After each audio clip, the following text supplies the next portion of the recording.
నెల్లూరు ప్రజలకు good news. అత్యాధునిక పరికరాలతో ఆర్థో సేవలు ఇప్పుడు మన కోసం మన నెల్లూరులో.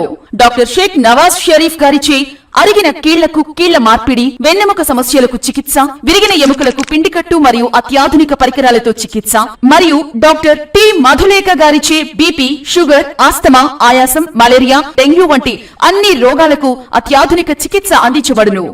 డాక్టర్ ఎం లక్ష్మీ ప్రసన్నారెడ్డి గారు అందించు వైద్య సేవలు విష జ్వరాలు, న్యూమోనియా, వాంతులు, విరోచనాలు, జలుబు, దగ్గు, ఆస్తమా, ఆకలి మందగించుట మరియు పురిటి పిల్లలను చూడబడును. 7013809996. ఈ ఘటన చాలా దురదృష్టకరం. అంత చిన్న పాప మీద అనవసరంగా నిందలు వేసి, అది వాళ్ళ ఇంట్లో వాళ్ళు, ఆ ఫోన్ పోయిన వాళ్ళు ఇద్దరు కలిసి ఆ మాదిరి అమానుషంగా కాల్చడం అనేది చాలా దురదృష్టకరం. ఇటువంటి సంఘటనలు అసలు జరగకూడదు.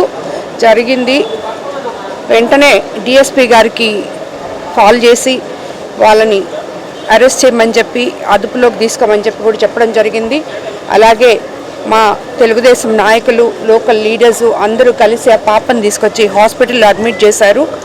ఆల్రెడీ ఒక సర్జరీ కూడా చేశాము. ఆ పాప సేఫ్గా ఉంది. తర్వాత కూడా ఆ పాపని మా కస్టడీలో ఉండేటట్టు ఎంపీ గారు వేమిరెడ్డి ప్రభాకర్ రెడ్డి గారు విపిఆర్ ఫౌండేషన్ తరఫున ఆ పాపకి హెల్ప్ చేస్తాము అని చెప్పి చెప్పడం జరిగింది. ఏది ఏమైనా మనం ఈ ప్రెస్ మీట్లో ఇవి మాట్లాడుకోవడం, హెల్ప్ చేయడం ఇదన్నీ ఒక ఎత్తు అయితే, ఆ పాపకు అలా జరగకూడదు. జరగడం మాత్రం చాలా దురదృష్టకరం.